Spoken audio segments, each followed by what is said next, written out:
Kumbaga, ikaw, natutuwa ka ba? Halimbawa, finlex mo yung jacket mo, yung sapatos mo, or yung look mo lang. Kasi iba't iba naman ang pwedeng i-flex pamilya mo.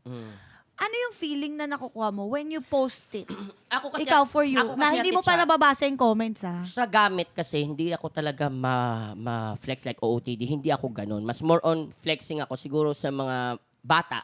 Mas more on anak. So gusto ko lagi dinodocue yung mga ganung bagay. Gusto ko fine-flex yung mga ganung bagay. Hindi dahil para sa validation ng ibang tao, kundi yun para sa akin, para happy ako dun eh. Minsan lang talaga, yun na nga lang yung gusto mo, nalilimitahan pa. Oo, may mga basag trip pa. Yun yung parang ako, kung titignan ko yung sarili ko na parang, ano, di naman ako, nag-flex nga ako, yung kunento ko kanina ba, nag-flex ako nung nagkaroon ako ng sariling ko. Kasi as a breadwinner, kumbaga achievement ko na magkaroon ako ng sariling akin na ako mismo magbabayad. So ano talagang intention mo kung bakit mo pinost yung kotse? Pinost ko yung kotse na yun para sa akin, na parang congratulations sa akin. Okay, not because gusto mong ipamukha sa mga tao na, kotse ako.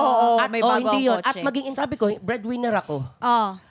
Ang dami ko naging kotse na nahatak kasi syempre, di naman ano yung Di nababayaran career, sa oras. So ako, ginol ko sa sarili ko, nag-ipon ako from Parisan, live kung saan-saan, inipon ko yung pera ko, bumili ako ng sarili kong kotse para din masabi ko sa sarili ko na nagawa mo to. Yung pangarap, yung tinitignan mo na gusto mo magkaroon ng fortune na kotse dati, nagawa mo ngayon. Oo. What's next? Yun ang intention mo What's for next? posting. At hindi lang ako ang makakaramdam mo. Alam mo kung pag merong isang tao nakapanood nito, ay, May inspire siya. from this, naging ganyan siya. Alam kong kaya ko rin yan.